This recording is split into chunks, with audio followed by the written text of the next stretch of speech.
Weekend kama hizi, moja kati ya watoto ambao huwa wanaenjoy maisha ni watoto wa vyuo vikuu, watoto wa chuo, iwe ni chuo kikuu, iwe ni chuo cha kati.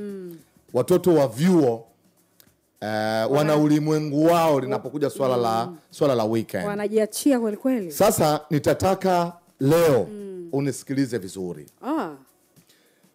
Mfuatilie mwanao.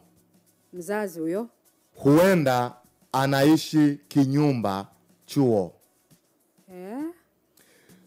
Wazazi wametengeneza mazingira ya kuamini kwamba mtoto anapofika kwenda chuo, iwe ni chuo cha kati au chuo kikuu, ameisha pevuka, anajitambua kwenye level ya yeye kuweza kujiongoza yeye mwenyewe.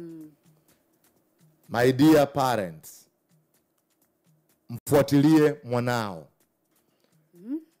Huenda anaishi kinyumba chuoni.